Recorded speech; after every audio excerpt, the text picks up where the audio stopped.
Hello and welcome back to Beyond the Book. My name is Jenny. If this is your first time joining us, welcome.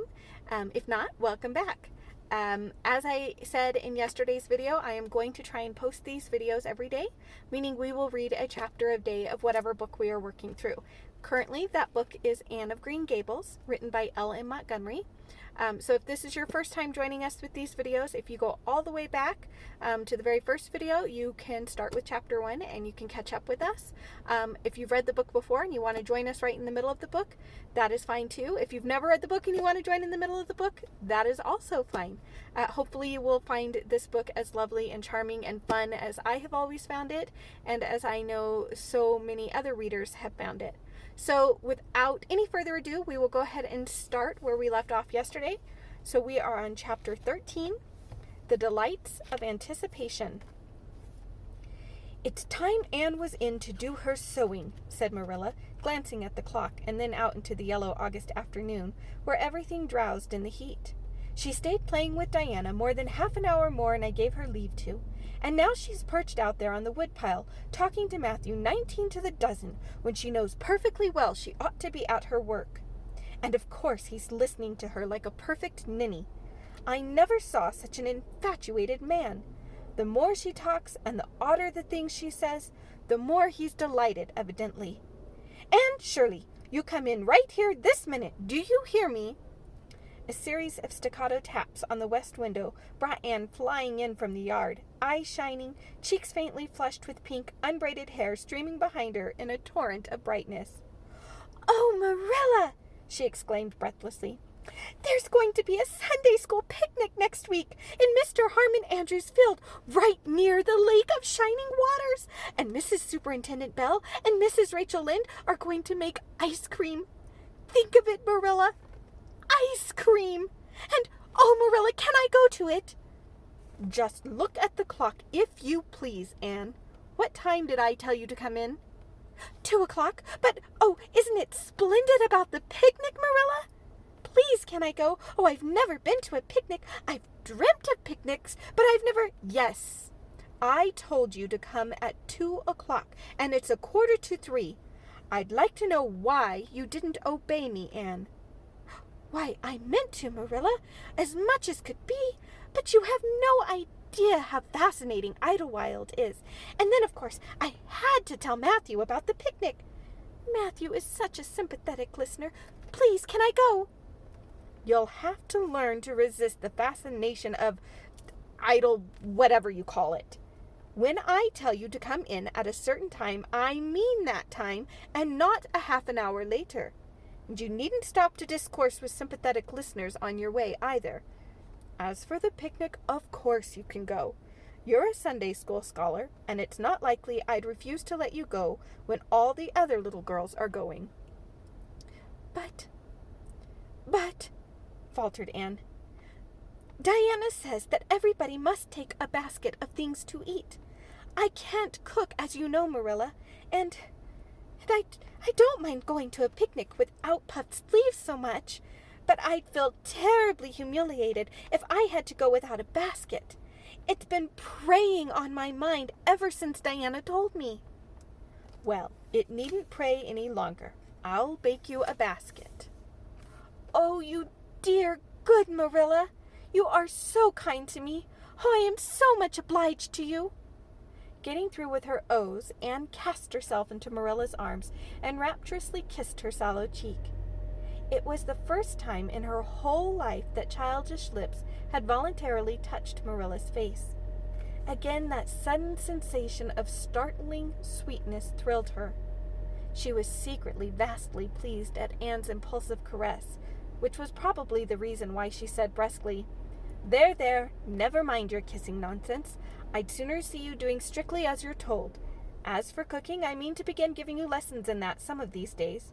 But you're so feather-brained, Anne. I've been waiting to see if you'd sober down a little and learn to be steady before I begin. You've got to keep your wits about you in cooking and not stop in the middle of things to let your thoughts rove all over creation. Now, get out your patchwork and have your square done before tea time." "I do not like patchwork," said Anne dolefully, hunting out her work basket and sitting down before a little heap of red and white diamonds with a sigh. I think some kinds of sewing would be nice, but there's no scope for imagination in patchwork. It's just one little seam after another, and you never seem to be getting anywhere. But of course, I'd rather be Anne of Green Gables sewing patchwork than Anne of any other place with nothing to do but play. I wish time went as quick sewing patches as it does when I'm playing with Diana, though. Oh, we do have such elegant times, Marilla. I have to furnish most of the imagination, but I'm well able to do that. Diana is simply perfect in every other way. You know that little piece of land across the brook that runs up between our farm and Mr. Barry's? It belongs to Mr. William Bell, and right in the corner there is a little ring of white birch trees. The most romantic spot, Marilla. Diana and I have our playhouse there. We call it Idlewild. Isn't that a poetical name? I assure you, it took me some time to think it out.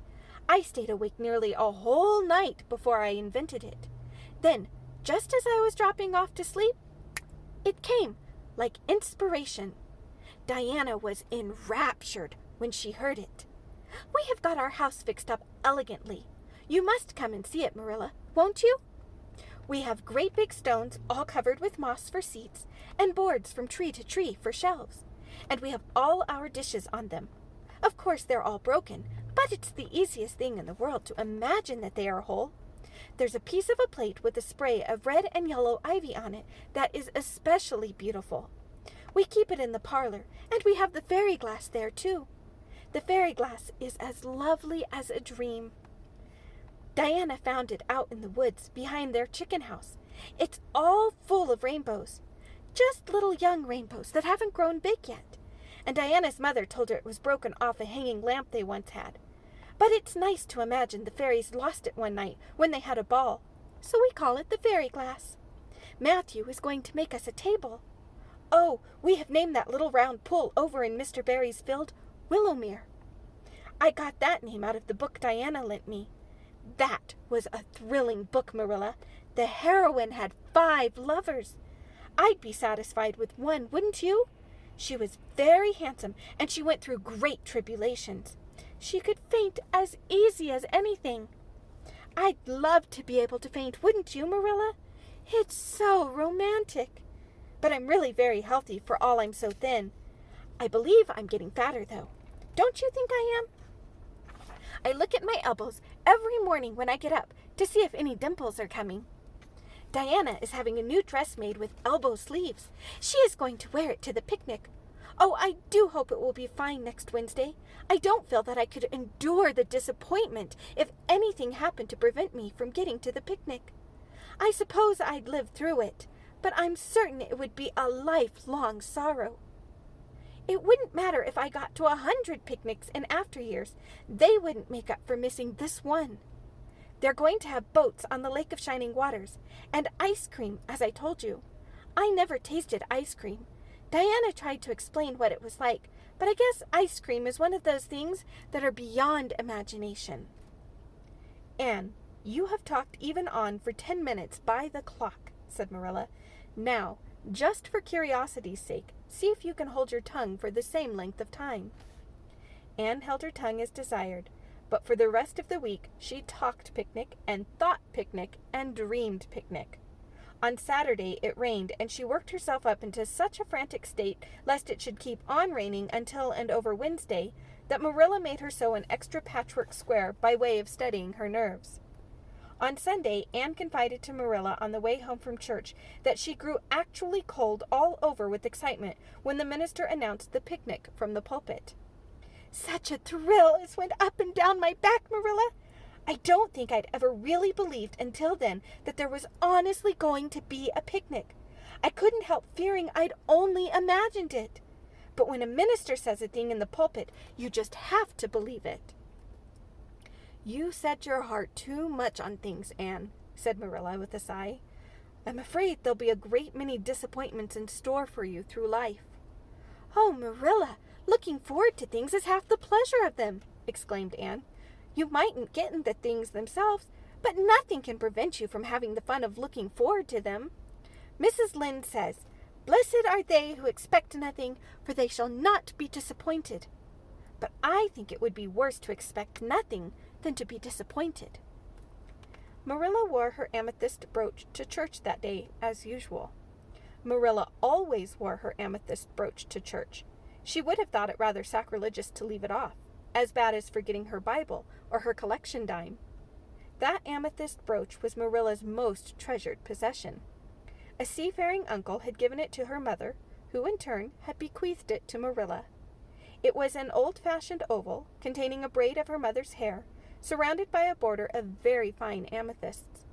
Marilla knew too little about precious stones to realize how fine the amethysts actually were, but she thought them very beautiful and was always pleasantly conscious of their violet shimmer at her throat, above her good brown satin dress, even although she could not see it. Anne had been smitten with delighted admiration when she first saw that brooch. "Oh, Marilla, it's a perfectly elegant brooch.